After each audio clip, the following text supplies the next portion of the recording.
IVM.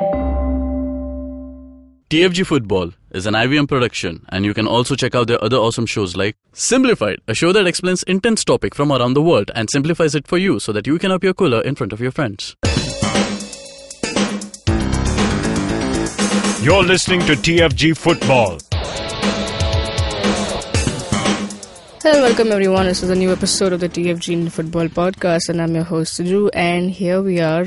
We have both the boys here, Chiranjit and Kevin. Now, yesterday was the first time that we saw Indian Arrows in action, which consisted of the under 17 and the under 18 boys. Majority we saw familiar faces with the under 17 squad that played under the World Cup. Now, what a performance. Now, should I say what a performance, or should I say what a shitty performance by Chennai City? Like, they were totally not in the game. From the time the first whistle was blown, Indian Arrows, the boys were right there, to attack and to clear the ball. At some moments, Chennai City did have the possession, but Indian Arrows made sure that they keep a clean sheet throughout. And what amazing goals did we see? I mean, this is a great confidence booster for the young boys. Kevin, your thoughts on the game? Chennai City, what are they doing? City. Disappointing, hopeless, really. Didn't expect this from a side that looked okay last season. They got better as the season finished, but terrible, really terrible. The defense was out of place. The midfielders didn't know what position to hold on to. I think the formation itself was such that everybody forgot what position they're playing. They were just going behind the ball at every instance they could see, and you have to give credit to the way Arrows approached this game. They were willing to press right from the start.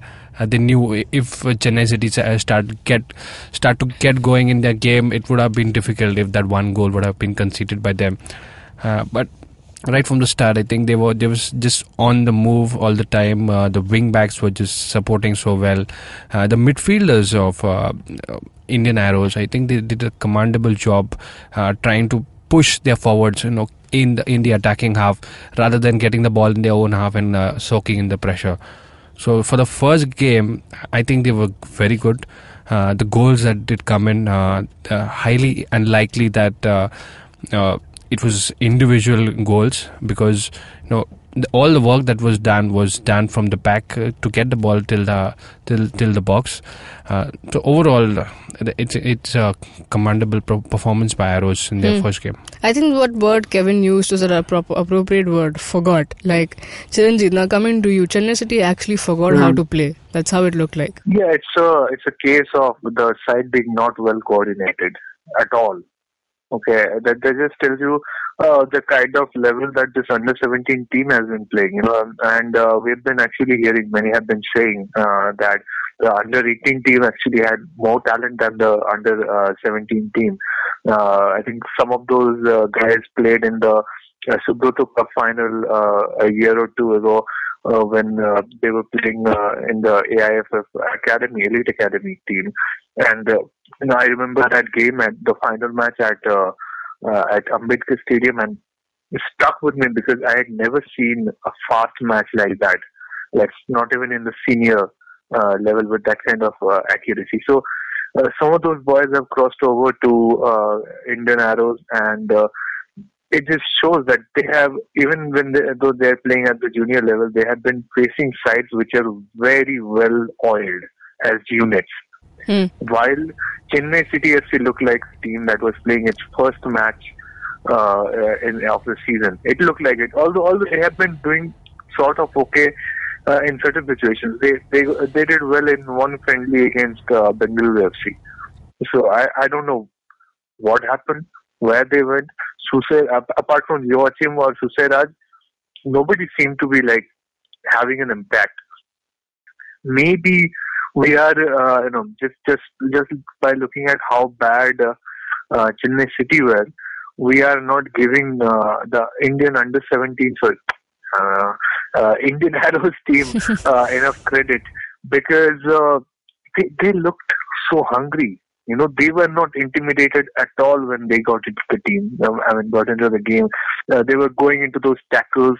They even, like, Kiam picked up a yellow card 8 minutes into the game. They were there to make a statement. It was not. They were not playing around. It went right in with the challenge, and the seniors, like, there were some people almost twice their age. They looked helpless. Yeah. Like, did you see that Shumenko, the defender, like, Aniket Yadav scores the first goal, and he's just standing there with his arms wide, like, "Hua kya? Kidhar the bhai tum log?" Kind of reminds you of that of that one guy who's left waiting at a restaurant because all his friends have stepped out to smoke a cigarette, and they're coming back like 15 minutes later. Like, क्या कर रहे थे भाई लोग इतने time तक? So that's what it was. It looked like Chennai City were demoralized. They were not working well as a team at all, and I just don't see it. If this could be really good news or really bad news. The good news could be that Indian Arrows team is really that good, and all the doubts, all the little worries that we had, concerns that we had about whether or not these players were ready yet physically and mentally to be in the top league against top teams, we were wrong, and these guys are already tough enough to get regular games at the top league. In which case, Indian Arrows will be a resounding success. But it's although I'm not saying that Indian Arrows is going to be not a success in any way. The way they're playing, they're going to pick up a few points. I think they're gonna at least go for a top 5 finish from this performance, if this is any indication. But it could be a bad news that Chennai City are just completely morose looking this season. Like, the dressing room has not been brought together. They have not been made to click as a unit. And Saundar Rajan, shrewd coach, for some reason has not been able to pull off a unity in the squad. If that is the case, then Chennai City will end up being even bigger punching bag than last season, which is not a good thing at all. You expect a team like that to progress from season to season. Yeah. Now, Kevin, coming to you, like, do you see this, you would also want this squad of Indian Arrows not to be complacent about this first win. 3-0 win, it can get you ahead at times, so you've done a good job and we can do it. But a real test, do you think would also be when they play the likes of Shillong or Aizawl and away? That's what would be the real test. Because I think even the bigger teams and other teams do find it difficult to play at that high altitude places. Firstly, what you should understand is Chennai City do not play a tactical game. They obviously this is the first game of the season, so you can give them that leverage. Okay, things are not working out according to the coach's plan, or even the players have not understood the coach's plan. That also could be one of the reasons. So, judging by one performance, we really can't take too much out of this and give them a head start. But for that game, for the game that we played yesterday, it was good. Yes, when they do play teams like Shillong, Lajong, Aizawl FC, who are tactically good, they can change their game during a match. That's going to be tough for them. But on your question of complacency, I think that's not there in the head right now. The fact that the goals are not celebrated too, on a big scale. They just kept it low. The profile was, kind of, okay, we've got a goal, but the match is still underway. Let's try to get what the coach wants from us. So in that way, I think they were just, right there, not going over the board already. So that's a good sign for a young team. Yeah, I think, and also about the venue, I think Indian Arrows' home ground should have been either Kolhapur, because Aniket Yadav is from there, and I'm sure the people there would have gone berserk, or in Mumbai at Cooperage. I mean, Cooperage, we would have been there. Yeah, exactly. Obviously, there would be numbers to come and support them. The Mumbai club, there's no club here, so the Yellow Brigade could get a chance to watch these guys, play live, and of course get some boost from the fans. Because they would have become Blue Brigade by the end of the day. Yeah, because at the end of the day, if they are going to be, again, they're going to go to Delhi after these 2-3 matches initially, and there's going to be the same outcome over there as well. fewer crowd, and all of that. So I think it's time that we think about it. I mean, nobody, I think, even knew that this match was happening.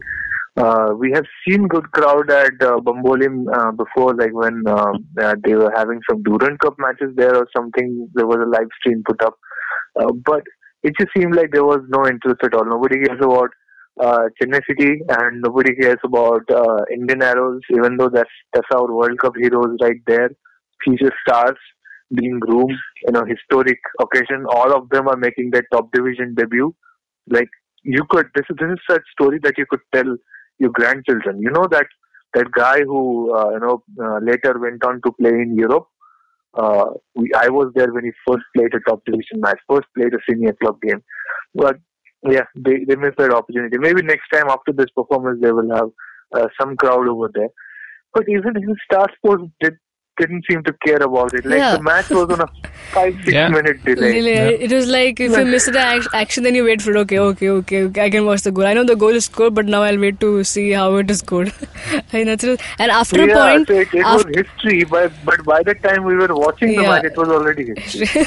After a point of time, they actually removed the live icon from there. It's like they never had the live icon. Yeah, exactly. So is it like watching highlights, or what are you watching? That's how it was. Well, I think they can do a better job. It was very confusing. I think Chennai City could have been confused with the telecast only. I don't know. But the Chennai City were confused. I think the people of Bambolim were confused. Star Sports were confused. And Indian Arrows were like, किया एक और गोल, अभी मारेगा एक और 90 minutes में, 6 minute बाद सबको पता चलेगा. Awesome. So, it was very gangster that way. Well, a great performance from the young goals. Let's hope that they continue with the performance or even better, and we can see these guys, Aniket Jadhav, Boris, or Jackson for that matter, all of them coming up very strong, and they also have fan following, good crowd supporting them as well. Well, moving on to some ugly stuff that keeps happening. Are we talking about Kolkata somewhere? It started off like, I don't know what's happened with these fans, and it started in Chennai when they played against Northeast United. We saw something happening there at the stands among the fans, the away and the home fans. Then we had a certain glimpse of, we didn't mention about this while we were reviewing the East Bengal versus Aizawl FC game. There were a few fans who were listening, but there were some other guys who came up and supported and helped those away fans of Aizawl FC to get out of the stadium and escort them out safely. But incidents like this really actually put... I'm like, I don't know, where are we heading towards twice? And you come to watch a game, and what are you trying to do? Are you trying to show that, you are having an upper edge of what? Like, what kind of attitude is this? And all of this outcome has resulted into 8 fans of East Bengal being arrested. Chiranjit, am I right? Yeah, 8 fans got arrested. And they were taken to court. They will get some sort of sentence.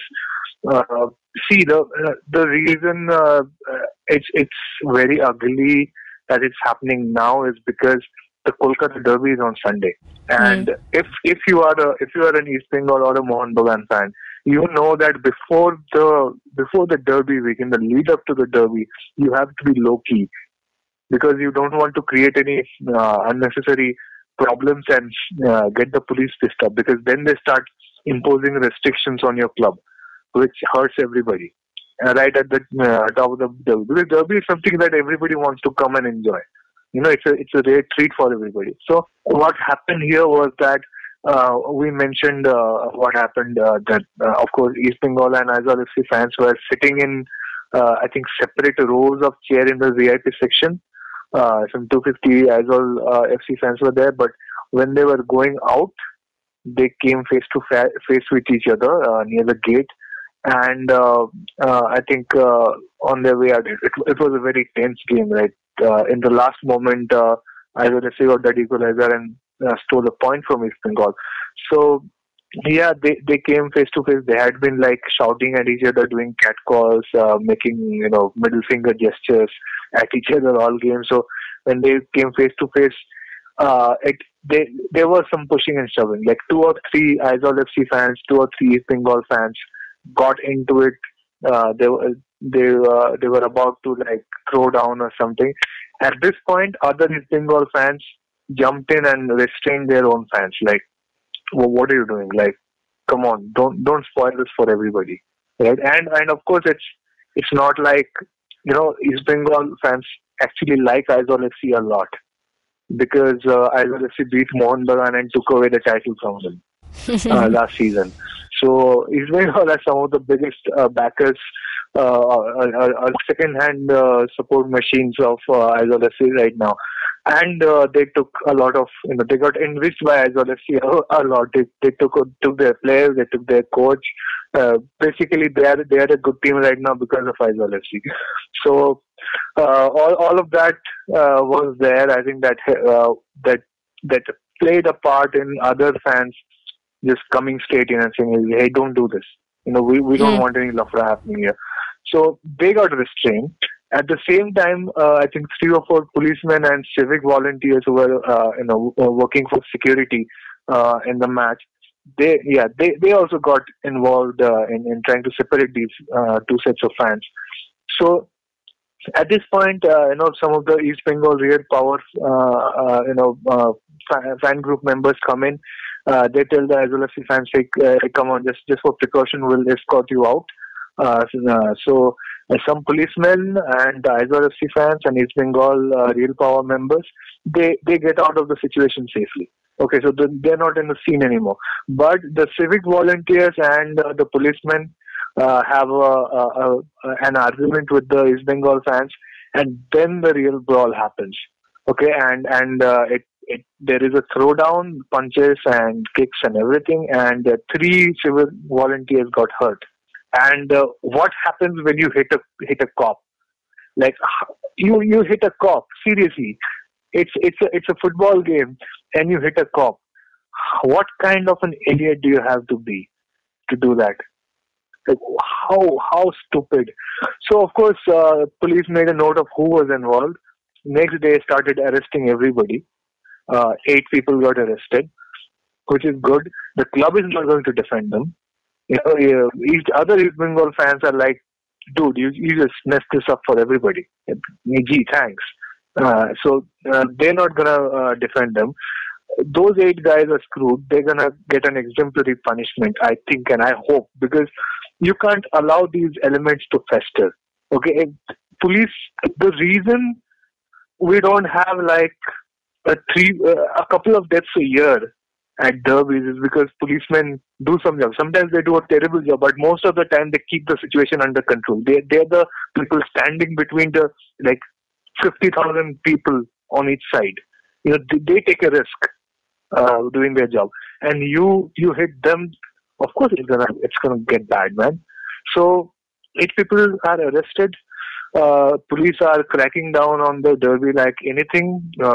Everything is disallowed, by the way. If you're planning to go to the derby, you cannot bring anything. Like, no, you can't even bring a big women's purses. I think also going to be a problem.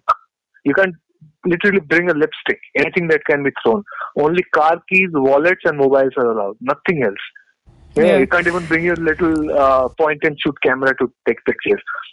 So, gee, thanks. That's what you did.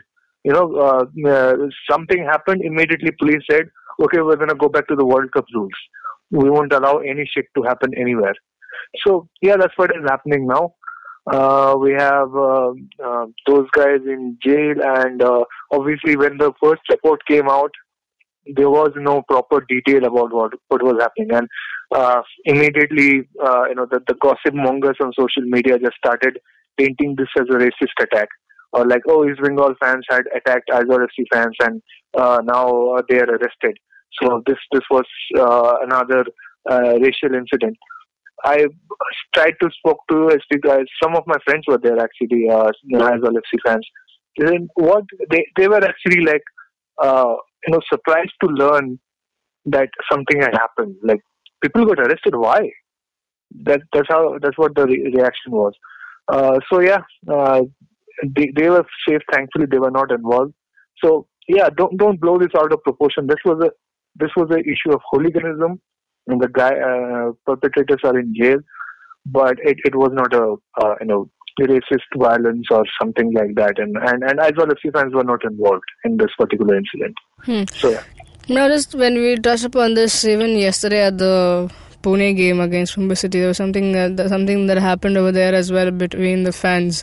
Now, I think it's really important that ISL, especially ISL, because the second time in ISL that this has happened, and they need to have away fan stand and make that separation and get those cops over there and the stewards who can then deal with these guys, because it becomes an ugly scene at times. Mumbai FC fans got assaulted when they were playing DSK Shivaji away. So Balewadi is becoming a hotbed for this. There was a scuffle between Mohan Bagan fans and the security people employed by Pune FC. So it's you just know that there are not enough security infrastructure already in place that provides security to people. So why would you not, like, as if you're filling up the stadium? Just make one block away fan block. Yeah, absolutely. Okay. So yeah, please do that. Don't take risks with people. What if somebody gets hurt? If you are a team owner, ISL team owner, I-League team owner, whatever it is, if you hear that on your watch in your stadium, somebody got beaten up, got outnumbered, and simply got mobbed, and that person ends up in hospital, would you feel good about it, that it happened in your stadium? Just do it. I don't see it. People have been asking for this since 2014, when Chennai FC and Kerala Blasters fans had a thing going between them. Since then, they have been asking. This is 2017. They have not done this. What is going on? Well, let's move on now. I mean, such ugly things take away the beauty of the game that happens on the field. I mean, many players also have professed against this, but I think it's time that fans behave as fans and be responsible as well.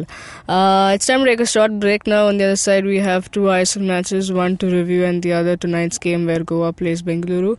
All of that on the other side. What's the best new restaurant in town? Which bar sucked? What's the worst new Hindi film? What's the most obscure thing to do on the weekend? And what's the most interesting new walking tour? If you want to know how to make the most of Bombay, listen to the Podcast by thedailypow.com. We are Pranati, Amit, and Purva. We're your guide to what to do, see, and eat in the city. You can find new episodes of the Podcast every Monday on the IVM Podcast app or any other podcasting app that you prefer, and on thedailypow.com. Welcome back, guys, and now talking about just the matches, we shall talk about first to review the last night's game that happened in ISL between FC Pune City and Mumbai City FC. Now, Mumbai City did take a lead in the 15th minute by courtesy Balwant Singh, a great goal by him, and it looked like that he's back in action and he's doing what he's demanded to or he's asked for his team. But second half was one hell of a game, where Pune City were just up there pressing hard to get those 2 goals or get the win at their home ground. Now, last time when they played against ATK, we saw a combination of what Marcelino and Alfaro can do. But this time, both the goals courtesy of 2 guys, Diego and Alfaro. Right? So the first one was penalty. Diego was the guy who was brought down by Raju Gaikwad. A poor tackle there, unnecessary tackle. Was it him or was it Vieira? It was Raju Gaikwad, I think. The first time he fell, but the second time when he got up for the ball, that's what Raju Gaikwad's leg hit his, and the ball is away. And then second goal also was a great passing and understanding between Diego and Alfaro. All things happen at the end moment, just like Aizawl snatched away a point here. Pune City snatched the goal towards the injury time, and Pune City win. I mean, second game in a row that they've won. Mumbai City look really helpless, look really need to rethink their strategies now. Kevin, we start with you. What did you think? But do you agree with me that Mumbai City at least played a little better than the first 2 games? Yeah, kind of. But Mumbai's defense is not working at all. Is it? We can see Pune City getting behind the defense so many times, and that tells you the defense is really not working together. The midfield is not coming back and coordinating with the defense. So that is going to be tough, and the number of chances itself shows you Pune City were the better team. They were much in front of the goal, and they were able to test the keeper not too many times. How many saves did Kamaljeet bring out? I think the first goal which Balwant Singh scored, it was kind of somewhere I would blame Kamaljeet for that. His positioning was all wrong. That should have been saved. If it was Amrinder on that side, I'm sure that would have been a save. Again, Balwant Singh did get in the goal. Early goal is always good to add to the pressure of the game. But Mumbai City didn't really look that they were there in the game for most of the time, because Pune were making the moves from all sides. Alfaro was there. Marcelino wasn't to be there to be seen too much. Diego and Alfaro took the game single-handedly. I think the way Mumbai City is playing, they've got to cover a lot of ground to just get to at least close to what they were last season. Pune City, again, that counter-attack. That last goal was a total disaster for the defense. The ball comes from over your defense and there's nobody tracking them. And again, a replay. The ball comes in from the right hand side. The ball is passed square in the middle. You've got 4 defenders in the D.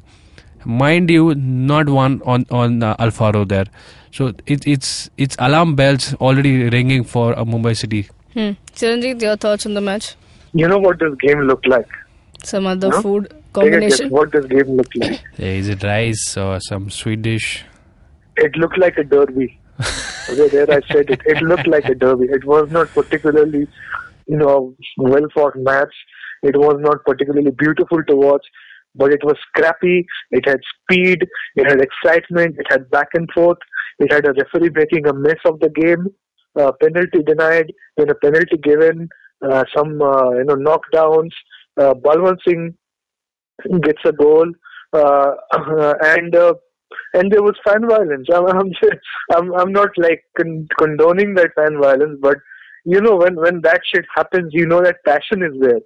Okay, it's nothing on the scale of Kolkata Derby, but it looked like there was animosity between two teams that are forced to live very close to each other. That's what it looked like. I like it. It was gritty, physical battle from the get-go. I thought Pune City started well, but Balwant Singh, yesterday I was shitting on Balwant Singh, that has he been called out? Is a goal against Macau really that big deal? And he scores that goal. Beautiful finish. You have to give him credit for that. So of course, he immediately attracted a lot of fouls and injuries and everything, which makes him the martyr of the game, the martyr hero, and I think he's going to get a lot of street cred with Mumbai City fans going forward. It was the referee was losing it. I don't know why Mumbai City were not given that clear penalty. That would have changed the game. That would have sealed it. Pune City were lucky to get that penalty. It was an individual mistake. You don't get that kind of stuff all the time, especially from defenders who have some experience. You don't do it blatantly towards the opponent striker. Alfaro gets the goal. What did I say yesterday? Chutney chahiye Chutney. Alfaro wala goal is due from last season, and he scored a brace. Not the most, it was not like, slow motion play, the kind of goal that you use in the climax of a film. Kiye ja raha hai, everybody's eyes are widened, and you see extreme slow motion. Goalkeeper's face is slowly becoming sad, and the ball is going in. It's the best thing that you've ever seen. It was not like that, but it got the job done. And I would say the chutney was pretty good then. Last night, the vada pav itself was a bit problematic because referee made it worse, and a lot of players could have put in a little more effort, and including some of the Mumbai City attackers who just did not have their aim right. So the vada pav had some problem with the salt and the amount of aloo in the vada and all that stuff, and the bun was a bit old, the pav. But the chutney was good, and you're not gonna get like the best kind of grand hotel wala or Taj Hotel. You're not going to get Taj Hotel wala vada pav every time, but it was a Dada station wala vada pav with really good chutney. Who goes to a 5-star and has vada pav? Huh? Who goes to a 5-star to have vada pav? No idea. But it felt like it reminded me of a vada pav. Okay, now let's move on with some more football action, and let's not waste time here. We have another game to look at. Tonight we see Bengaluru play again, but this time it's going to be an away match for them. They play at FC Goa's home ground, and both these teams look very promising and very confident in this season. We start with Kevin. Now, looking at some things, Albert Roca has said that John Johnson suffered a knock in the morning, so he's yet to wait. He's waiting for the report to come in and then he'll decide. But otherwise, Bengaluru look a good team. Once again, they look a good side. They're also playing a fairly decent team, FC Goa, who has had not those big names in their team, but whoever they have are doing absolutely well, like they wanted. But do you think the loss against Mumbai City might just put them down? I think not playing Brandon would really put them into trouble. First game was excellent. There was no fault in the way they played, except the only fault which is under the bar for them. I hope he does not repeat what he's done in the past two games. Katimani, please buck up. We need I think we are the only ones who keep complaining because his coach has to say that he is a fantastic goalkeeper. Fantastic. This reminds me of Santosh Kashyap. We've got fantastic foreigners. Yeah. So this is a good battle of equal strength. Bengaluru can play the ball from the back and the midfield of Goa, we've already talked about how strong they can be. So this game for Bengaluru, this is the first away game. Let's see how they fare. Home crowd is always there to support you. Home conditions are favourable towards your game. And away travel, it takes a lot from you with regards to preparation. If there's John Johnson missing from this match, it kind of adds a little pressure at the back line because he's the one who's carried forward the team from last season to this season, and Roca's strategy works really well from the back.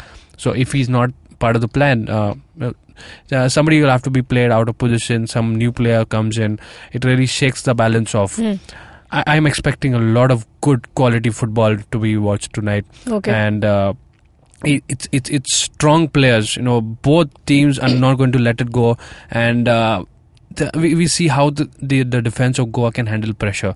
They're just so comfortable on the ball. That's the beauty about the Goans, but little mistakes, a little luck doesn't favor them. The crossbar is unfair to them at times. Sometimes it's there's those little moments which they'll let them down. Chiranjit, now you think a team that scores probably first does stand at an advantage here, or do you see a good fight from both the teams? Yeah, it's going to be the tightest game that Bengaluru FC have faced. It's Goa. They're always good at home. They except the ISL final, I guess. So yeah, they are going to give it their all, and I think they will be a little bit extra motivated because they'll be a bit angry. I don't think they deserve to lose against Mumbai City. I don't think Kattimani will be Kattimani in this game for some reason. Because the Lord does not show up all the time. He comes on special occasions, and he has just given us a manifestation. So I'm actually predicting a really good game from Kattimani in this match. Bengaluru FC will be a little bit under pressure because everybody will expect the moon out of them in this game. And this is when overconfidence can strike, although they have been through a lot, and I don't think those professional players will be allowing anything to affect their focus on the game. But they will have to tread lightly. This is not Kandirawa, this is not them using their own pitch and just utilizing whatever strategies that they have, and also facing other teams which are coming in with rather questionable preparations, and they were playing early in the season. I think a team like FC Goa, which has already got a good amount of potential, when they get a shock early in the season, like they got against Mumbai City. They get just woken up like, shit, if we don't take charge, we're going down. So they will do anything to turn this around and just try to get a point out of this at least. So it could end up being a draw. Although I think it could be like a sneaky win for Bengaluru FC. But I think I'm edging towards the draw here. Okay. Kevin, now you said you want to see a good football, and does that lead to a lot of goals being scored, or just like Chiranjit said, it could be a draw as well? It could be an entertaining draw. It could be a one-sided draw, but I'm not sure about goals. There will be good action end to end. Both teams trying to cut down each other, from various places. It's not. You can't predict that they are going to go down the middle, down the central midfield. They're going to go from the wings around over the defense. So this is what is exciting. Goals might not be the best way to judge this, but there will be good quality football. So it's a scoreline prediction. 1-1 or 2-1. Yeah, 1-1 looks very good. But no, for the ones who are expecting goals, it might not be the biggest happiness looking at that score, but we will be excited to watch them play. Okay, let's see what happens. I have a feeling that the second goal will be the wild card. If it happens, it's going to come from a very unlikely source. Somebody who does not usually score will remain unmarked in a set piece situation and just head something in, a scrappy goal, but something that clinches it. It will look like an accident. So watch out for that wild card goal. If it happens, whoever scores it will win the game. Yeah, now it'll be also interesting to see that if there is a late winner here, because like in an I-League game and an ISL game last night, we've seen that now. Let's see if these two teams we are predicting to be good against each other, to have that kind of moment also. Now we all have to wait and see how that pans out. Tonight is a kickoff at 8 p.m. in Goa.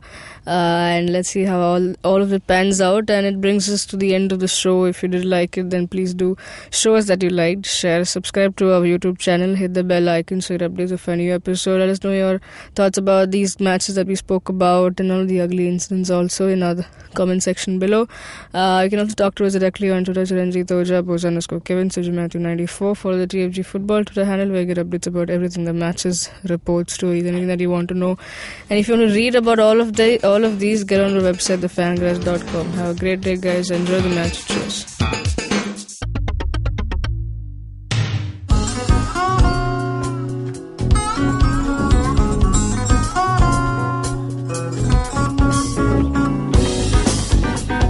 That was Tantrik Steve from Hansraj College, Delhi, performing at IIT Bombay's Mood Indigo. Just like them, there's a lot of new talent and art coming out of colleges all across India, but unfortunately most of this goes completely unnoticed or ignored. To fix this, we started atkt.in. Hi, I'm Ankur, I'm a musician and a rapper, and I found that one of the best things about being an artist myself is finding new talent. Through atkt.in, Tanya, my colleague who's a dancer, and our whole team really is putting all of our efforts into discovering and promoting all the coolest talent that's coming out of colleges all across India. And this goes up on our website, our social media, TV, radio, and now, of course, this podcast with IVM. Make sure you go to our website, support the talent with your likes, your shares, your comments. All of that really matters. Go ahead, check it out. atkt.in.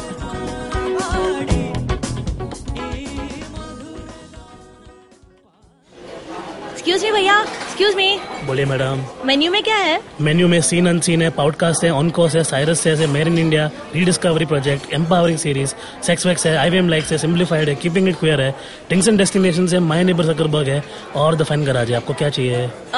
एक बार repeat कर देंगे क्या? Repeat नहीं करता हम. आप जाओ IVMpodcast.com पे और सुनो ये सब, या फिर डाउनलोड करो उनका ऐप. सब आपकी उंगलियों पे.